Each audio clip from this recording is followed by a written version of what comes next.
Something special today. I've got a fellow author who has shared a literary festival platform together, and we actually share a publisher together for our upcoming books, and we've shared the editor on those two books. So I'd like to welcome Matt Cook, whose debut novel, Life on Other Planets, is published tomorrow.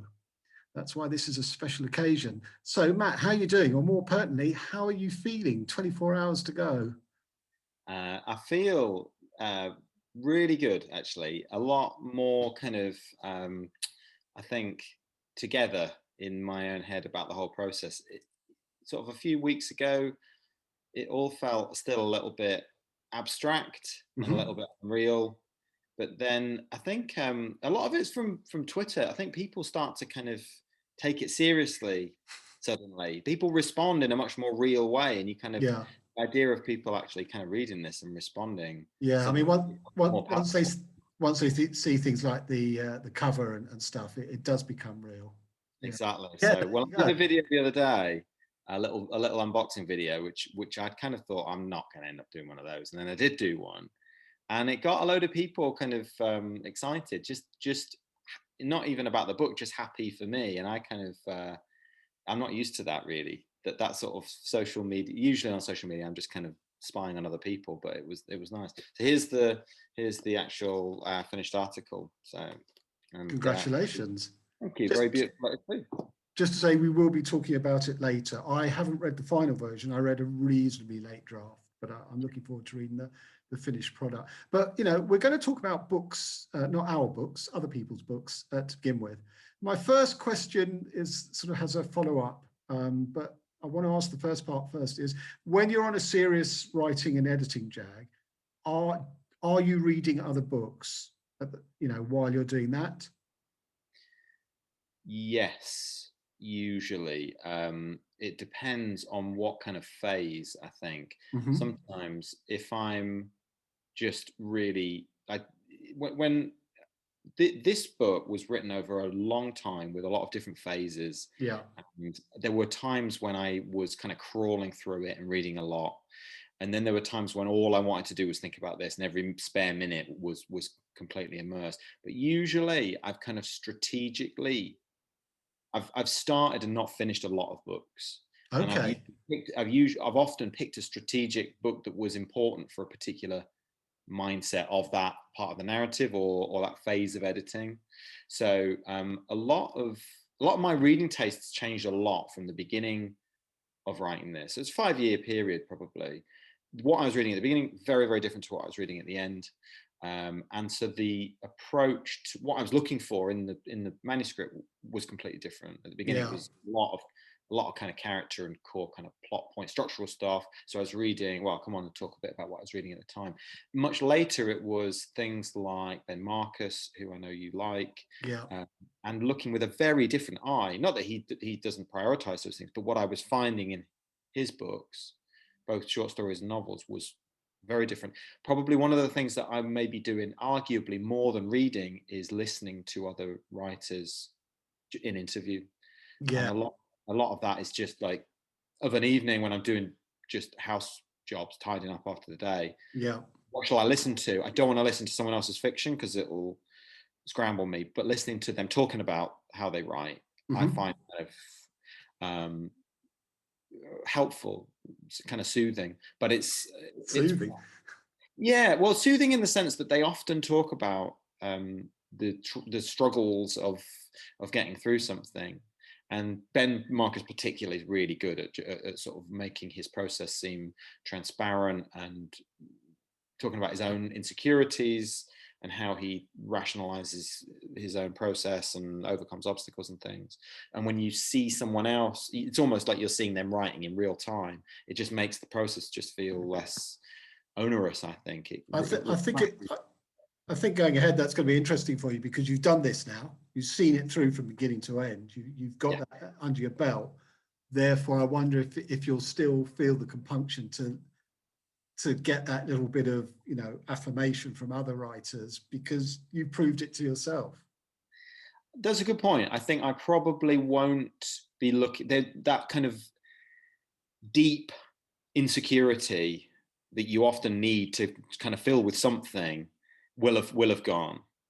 And I think a lot of that will be filled with a more pragmatic, I know this is what I need right now to just to fill my head with the right kind of stuff, really.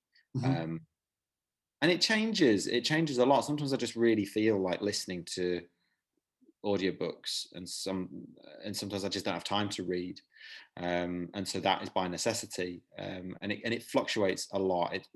And I'm often in sort of 3 or 4 books all at the same time, so it kind of just depends, swings by mood, really. Okay, so we're going to go backwards. We're going to talk, first of all, we're going to talk about some books we've read this year. Mm-hmm. We're going to talk about books that may have influenced you as a writer, and then we're going to hone in specifically to any books that, you know, were relevant to life on other planets. So let's start off by sort of saying what have you read this year that you'd recommend? So I've got a few books here that I'll talk about. I mean, there's a load of things that I have read and would recommend from this year, but I'll keep it fairly simple. So just before you get into it, for me personally, this has been a really strong reading year. I've read some excellent stuff and very little duff stuff. So I think a lot of that is the stuff that's being published, obviously contemporaneously. But it just feels like, you know, the publishing industry in terms of its outputs in a really good place, which is maybe surprising, or maybe is an outcrop of everyone being at home having to write books, you know. I don't know. I would agree with that. I think that there's always a kind of, you kind of have a radius of, I mean, you read a huge amount, much more than I do.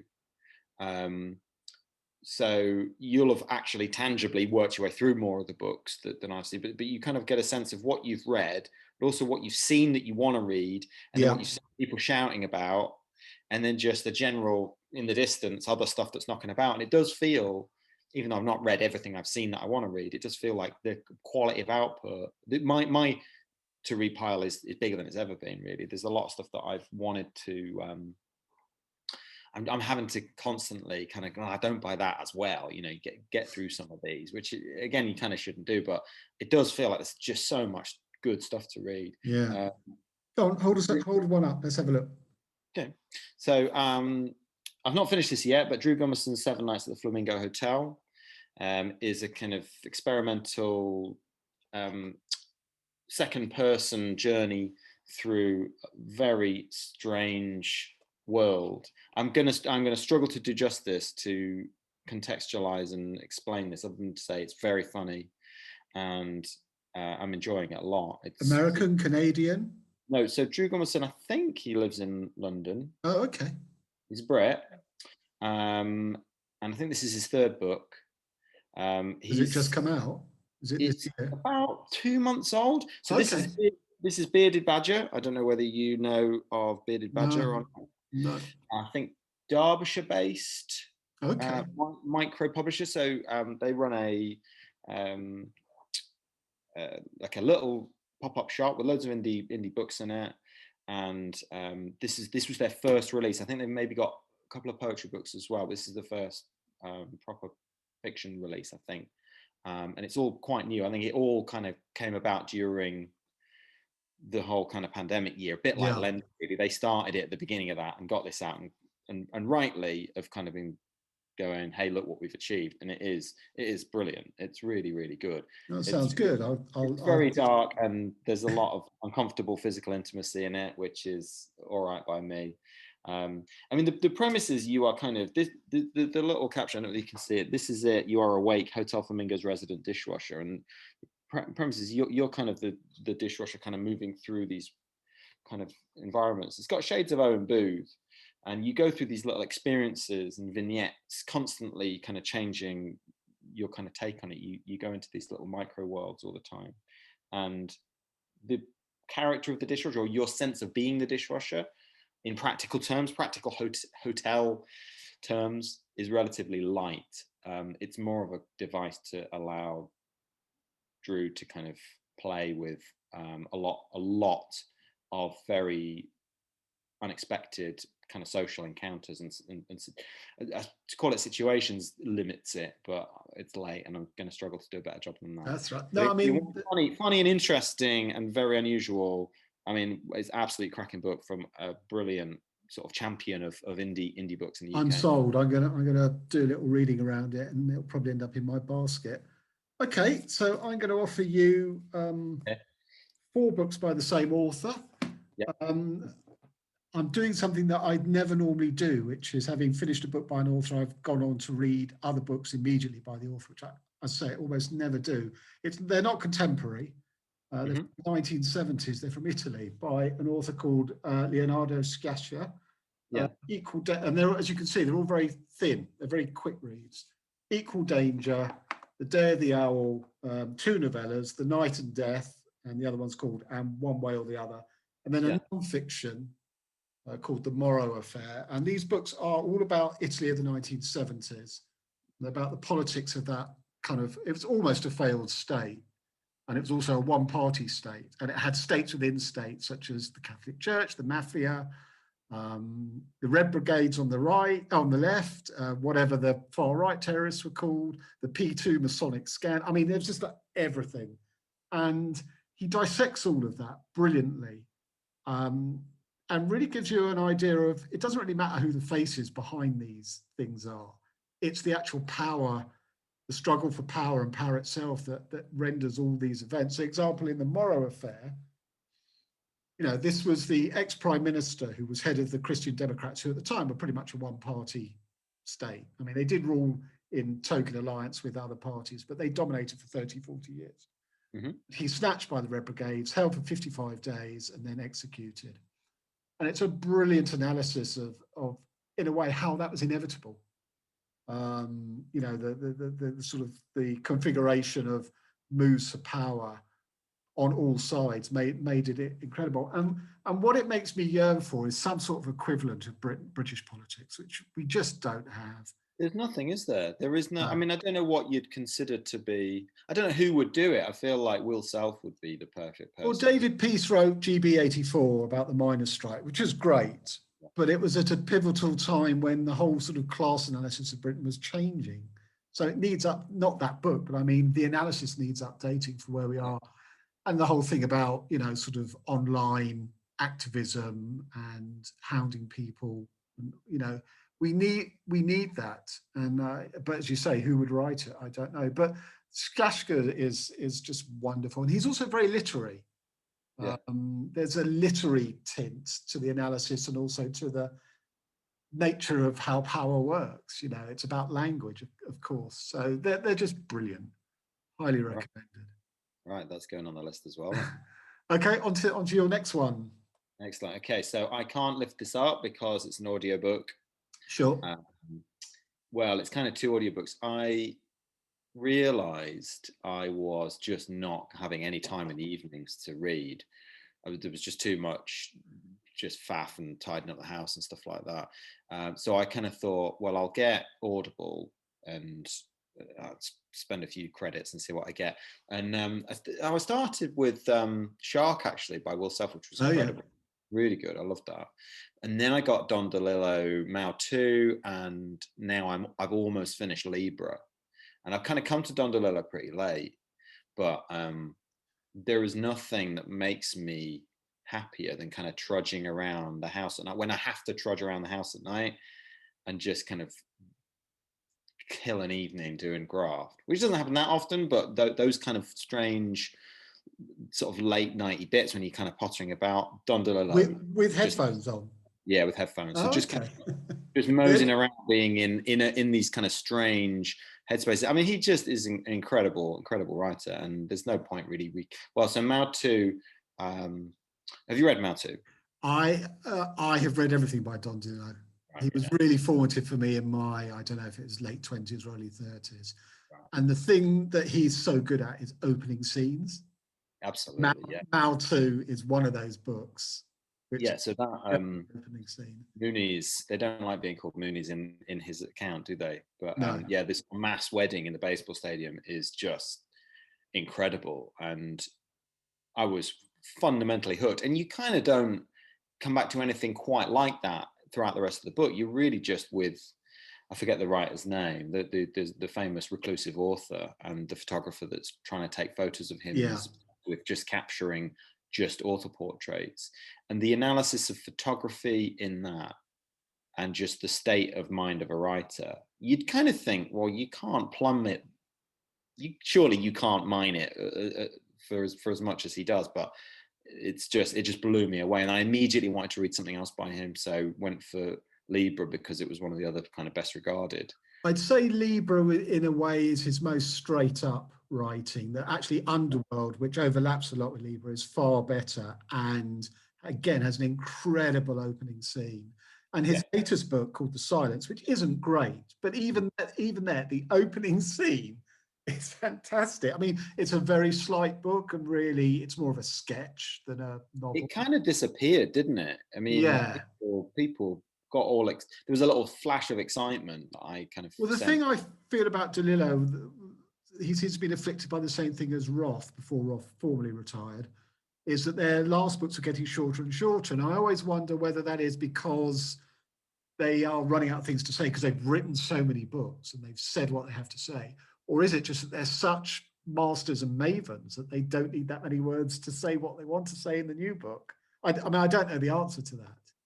Yeah, you kind of need to know a bit about the way they write, don't you? How much pleasure they get from certain types of writing, how much research they're doing. I know Libra was super heavy on research. Are they taking? Do they feel like they need a lot of room to kind of explore things? But I mean, I'm guessing the fact that Roth retired from writing suggests that he'd run out of words or things that he wanted to say. yeah. I don't know if that's I the mean, case for Delillo. Mao II. When was that written? 80 something or other. And that's about. It feels like he's kind of, you get a sense when you read it. It's like, well, you couldn't write about a novelist becoming kind of having the sense of their work drying up and their ability to kind of continue without having a sense of that himself, and that was ages ago. So you kind of think, well, he's maybe in tune with the end of his career, even though he hasn't reached it. Yeah. But reading Libra and Mao II, you get, and Underworld, you get such a clear sense of his kind of take on power and the ambiguity of information and systems within culture. And you just think, hang on a sec, there's nobody better to write a novel about what's going on now. There's nobody better positioned. So why on earth is that not happening? I mean, Cosmopolis very much fits into that. It's about the economic system, and I think it's my favorite of all of his books. It's really right. Brilliant. Yeah. I mean, I would say read them all, read all 20 or whatever it is. But if you're prioritizing, I would put. I'm not. I kind of intend. I absolutely intend to. I mean, I've read White Noise, read yonks ago, and that was a favorite of mine. But for some reason, I didn't kind of come back to other stuff. I kind of didn't really bump into anyone that kind of foisted him on me. And there were no books knocking about that I felt, premise hooked me. But when I heard people talking about Underworld, I kind of would go, okay, fair enough. But then someone gave me a copy a year ago, and it absolutely, like you say, that opening scene just floored me. And then I was kind of like, right, I've got to read everything. I think he suffers from the generation that he was born into writing, because no one knew what Don Delillo looked like. I mean, every author who's self-published, you know what they look like, because they have to put themselves out there on social media. I mean, Delillo wasn't from that world. And I've seen one BBC documentary on him, I think from the 80s. But, the guy has 20 books. You could have, 8 documentaries. And of course, he's a white guy. Yeah. So again, he is coming from a particular perspective, and his Catholicism is, I think there are limiting factors on why Delillo. I mean, he's still obviously an important writer in the 21st century, but he's still not really a face like some. I think, which I think is a pity. But I kind of also understand why, and I'm guessing that he's probably not that bothered by it. Yeah, exactly. I think we've probably spent too long talking about him, but I think that one of the things that strikes me, particularly with Libra, particularly with these weird kind of power balance, or the opaque systems within systems within systems, nobody really knowing what's going on at a governmental level. You just think that is so hard to understand, let alone phrase, and his sentences do it so well. The Themorrow Affair is Italy's version of the JFK assassination. I mean, it's exactly the same. And the interesting thing is the way that Sciascia writes is you actually find the links to Kafka, because Kafka wrote about faceless bureaucracies. And the books that you're describing, Delillo, and this guy's describing Italy, they are faceless power blocks in the sense of they're not centered on individuals. It doesn't really matter who the people are. Whoever's in charge at the time is raking the money in, but the system will move them on in some way, either through murder or backstabbed by their colleagues or whatever. So I trace these types of books back to Kafka and just how visionary that guy was. Absolutely. But talking of Kafka, did you see that Richard Dawkins tweet this week, the hoo-ha around that? No. It's weird because it's one of those things that's so provocative that you think, really, did he actually go out of his way to say this? But I saw a load of people responding to it. What did he say? I don't know. Can someone please, something like, can someone please explain to me why Metamorphosis is considered great literature? If it's an allegory, what is it an allegory of? Really? He can't see that. It's rubbish. He can't see what it's an allegory of. Well, I mean, it's got Freud and the Bible. Yeah. One parable. I mean, I kind of immediately backed away from it because I thought that's a wormhole of analysis I can't be bothered going down. There's a lot of people who are going to take that apart and talk about this. I can't be doing with it. But he's a biologist, so of course he's going to object to human metamorphosis into a bug. Yeah, indeed. I mean, Sam Byers did a good kind of dismantling of it, where he said like he attacks every sort of new concept with no imagination, and maybe that was an oversimplification. But he said that's why he doesn't get that, and that's why he doesn't get a lot of things. He's not a good person to talk to about faith because he can't conceive it happening in other people, so he just writes it off. He dismantles it, and I think that is, you know, there's a fairly good take on it, really. I think that somebody who's, it's one thing to think it, but to take that out into the world and kind of go, I just think this story is rubbish. It's also, he's got into his 70s or 80s before reading it. Well, no, I think he probably read it ages. I mean, maybe he's not read it recently, but I think he's one of those people. What makes someone tweet that? Is he just heard one too many people banging on about it, and he's just suddenly decided that's enough. I've had it, you know. Time for me to take down the Metamorph. It just felt a bit overly provocative to an extent, like an unnecessary. Well, he's made a career of it, so yeah. Exactly, yeah. So I think he just felt like winding up a load of literati types. Well, he sounds like he succeeded. I'm going to offer you my second book, which I'm currently reading, so I haven't finished this. This is Nervous System by Lina Meruane. I'm not sure how you pronounce it. She is a Chilean of Palestinian origin. And this was a booktube recommendation through a Chilean booktuber called Roxy, and we are buddy reading it together. But it's an extraordinary book. This is, to me, the sort of the definition of a perfect Mark Nash book, because it operates on 4 levels with equivalence. Not one of them has greater emphasis than any of the others. So it's physical level about the human body, which I'm always attracted to, you know, notions of decay and things like that. But also the metaphorical level and the sort of, it's called nervous system because of sort of, you know, are these real ailments or are they sort of psychosomatic? Then there's the sort of the political nature, you know, of Chile and Chile's recent history under Pinochet and stuff. And then there's the emotional, and all these 4 levels are operating, it's moving, gliding in and out seamlessly. And it's, you know, fizzes along, you know. There's not, it's each call them paragraph or whatever, you know, there's asterisks between each of the little sections, which are a paragraph or 2 paragraphs long. And there's not one wasted paragraph, and there's not one wasted line within a paragraph. It's just extraordinary. And you know, this has a shot at being my book of the year. I mean, obviously I haven't finished it yet. Okay. So extraordinary. Okay, right. So, because the other one that I picked up and then need to come back to was it's completely flying in my head. What the Blake Butler one from Alice this Knott. year? Alice Knott. Remind me what that's called. Alice Knott. Yes. Yeah. So that Yes, yeah, that was going to be a book. I think I saw you saying that could have been a book of the year. Is that still, where'd you pitch the two against each Well, I other? read Alice Not last year. So that's, I don't even think it made my, I think it did make my top 10. It's really hard putting Blake Butler up against other writers and sort of saying, this is qualitatively better or inferior. He's so sort of out there in his own territory. And also, if you do a top 10, there's sort of the implication that you would recommend these books. It's hard to recommend Blake Butler unconditionally. yeah, yeah, I know what you mean, yeah. But I'm I mean, a fan. well, yeah, I am, and it's one of those where I have to be in the mood, and I started it and was kind of going, this is great, but I'm not going to read it well right now. Yeah, you definitely have to be in the mood.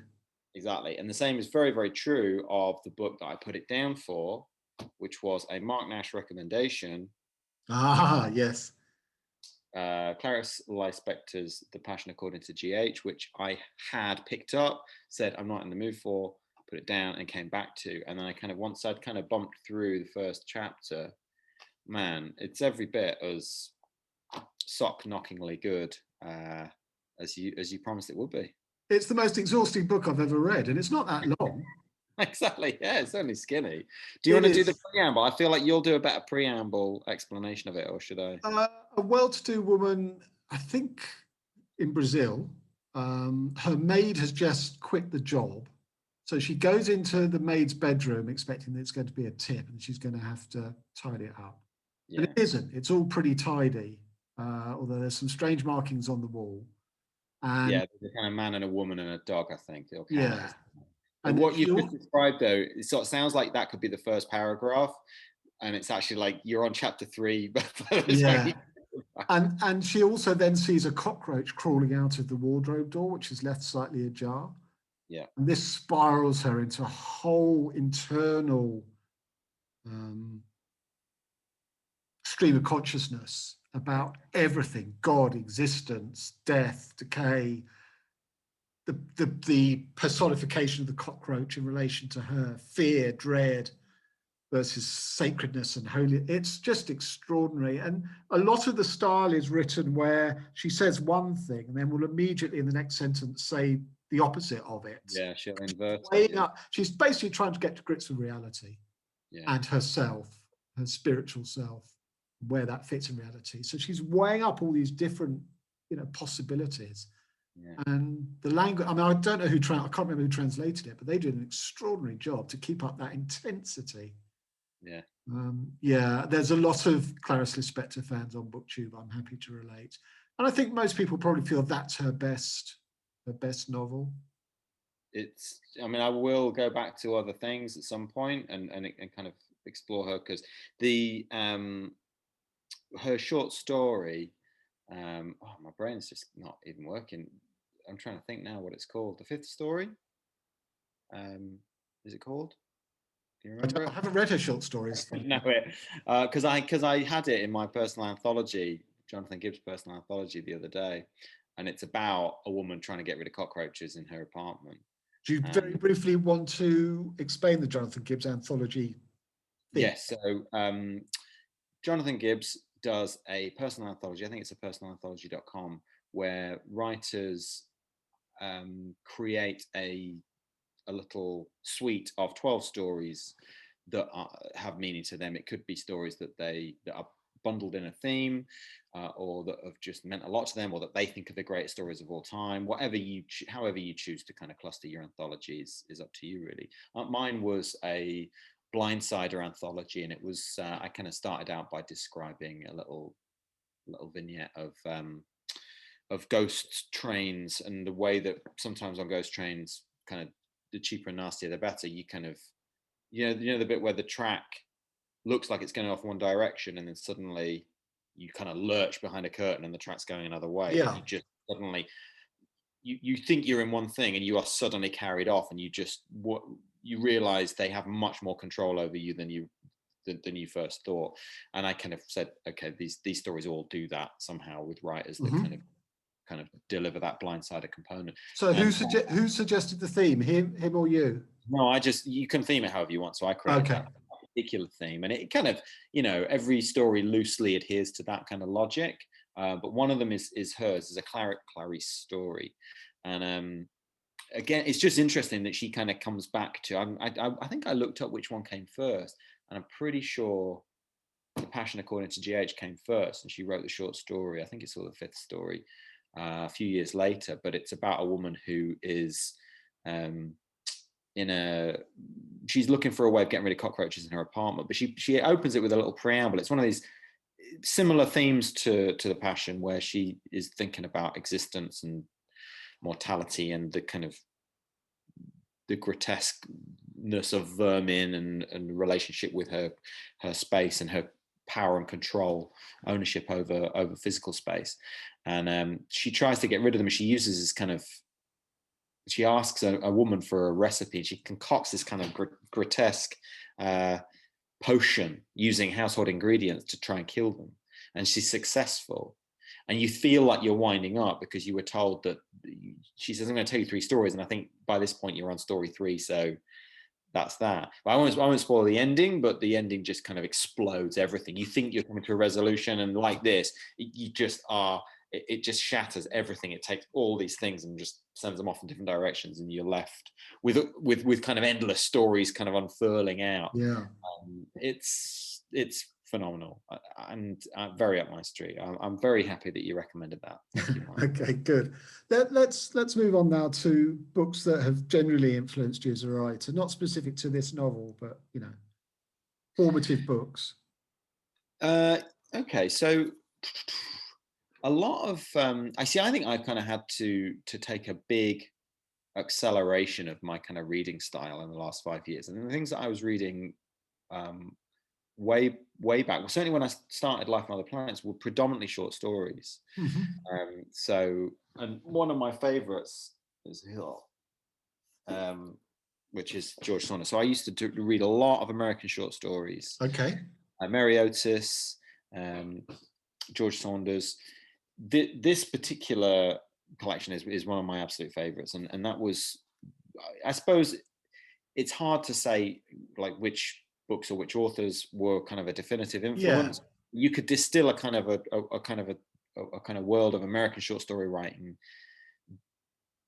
New Yorker to an extent, but if you had to pick one person, it would be George Saunders. It'd probably be. What is it about the short story and the American short story that appealed to you? Because at the moment, I'm on a real downer about short stories. No, yeah, you said that you kind of can't be bothered with them, can you? No. I can't remember why short stories and why not. Why I kind of zeroed in on that. I think there's a kind of a density to short stories that you can afford that is hard to sustain in a novel. You'll often get it within novels, but by definition, I suppose an exception to that is Passion According to GH, where you seemingly it never lets up. Yeah. But you can cram an awful lot. I think because you have to cram a lot into a relatively short space.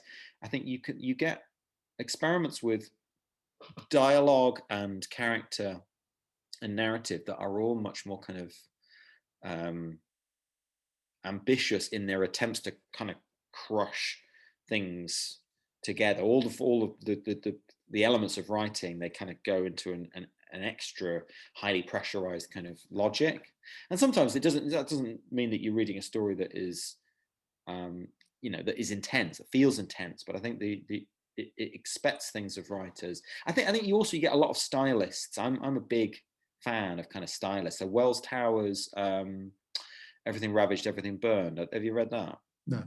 That was a big influence on me, because he's a real proper American stylist, but comes at what sort of era, Matt? So he I think that book came out in maybe 2015, something like that. Oh, okay. And was a big hit. He won a bunch of awards. I think at least he was one of these writers that kind of smashed onto the American literary scene. I think he'd kind of been fairly prominent as a journalist. Was writing for kind of Harper's and right. Things like that. And then he just out of the gates got 2 killer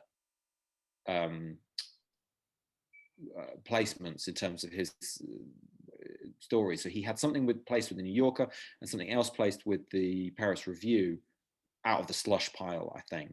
He just, it was just that good that they just kind of found it. See, I think the climate and environment for the short story in America is so much more supported because there's so many outlets, not only the literary magazines, but also the university presses. And I think that's why sort of it's, in Britain, you think of Granta, and a couple of others. So I think there's likely to be more development in the US of the short story form than here. Yeah, absolutely. I think you get a lot of people who just aspire I suppose it's like an athletic discipline. You have a lot of people who are passionate about it, who create schools just for teaching it, and who themselves will refine their technique, and of that the cream rises to the top, and you get some incredible writers. I mean, he's not the only person that I would have read, but I would have reread a lot of things. So I reread that book several times, and I scrutinized the style and the turn of phrase, and a lot of these things, they come into a character's frame of mind very, very quickly and cleverly, and they explore breadth of character, often through very stylized prose. Yeah, through the language that the character expresses themselves, tells you everything. There's all this stuff about character and how to build character for writers. And I ignore it because to me, if you get the voice right, Yeah, exactly. that contains everything, the level of education, their values, how they see the world, how they see other people. All of those things are just in voice. And that's kind of all you have as a writer. Yes, you can create characters, but you're still doing it through words.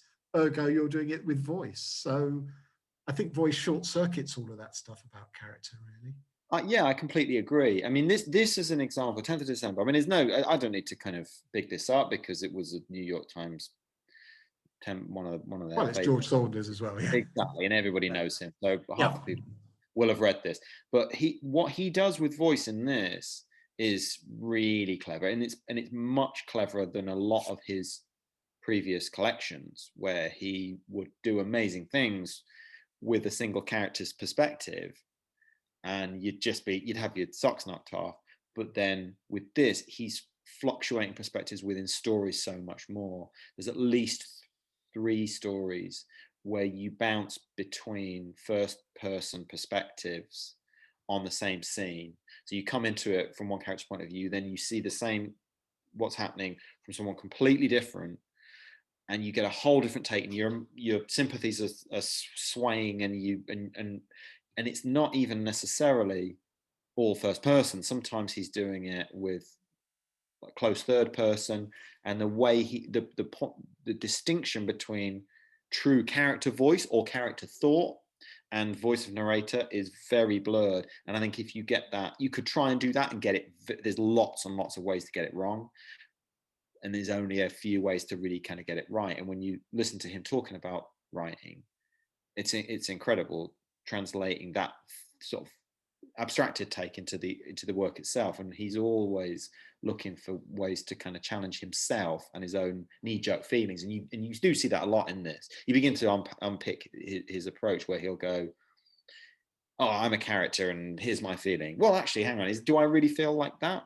And yeah, actually I do feel like that. Oh no, but what about this? And he's kind of yo-yoing perspectives, and it's kind of all rounded out of this kind of Buddhist, or at least this perspective he has of human thought, where you are trying to remove that yo-yo from yourself. And it kind of comes from Buddhist thought, I think, where you have these compulsions, and they're constantly shifting. You want something, oh, but do I want that? Yeah, I do want it. And you're trying to remove yourself from the monkey brain, I think is the logic. And you see that play out in his writing, and it's really clever. I'm rambling, but if short stories are so influential in your reading, then where did the leap to write a novel come from for you? It was very mechanical. I had just published a short story which was inspired by a Wells Tower story in the Stockholm Review of Books. And I had it had been a real achievement for me. It had been a kind of I'd raised my own bar, Yeah, creatively speaking, and was just thrilled to have placed it there. But it kind of just, you know, it was gone, it disappeared. And I kind of just, at that particular time, I was kind of bombed out by just how much work had gone into it and how it had sure. kind of, it just felt like a nothing. And at that particular time, I happened to meet through friends a writer who was a novelist who was working on her second book, and we got chatting, and she said, "Oh, you should go for this writing competition in Liverpool, which I was in. I was a runner-up, and it was really good for me.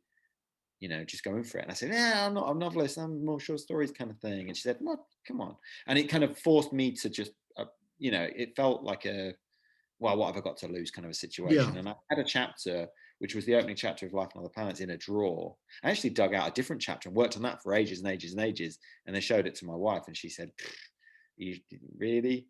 So I was like, "Oh, okay, well, I know I'll go to the other one." And I went to Life on Other Planets. And strangely, it has a very close relationship to that story. So the chapter that you had in the drawer, was that originally written as a short story? No, it wasn't, but it was written as a imagine if I were to write a novel, blah, blah, Right, just save it in a folder. And right. it came from a kind of a loosely inspired by a real situation that had been happening around that time. Well, let's talk about the book.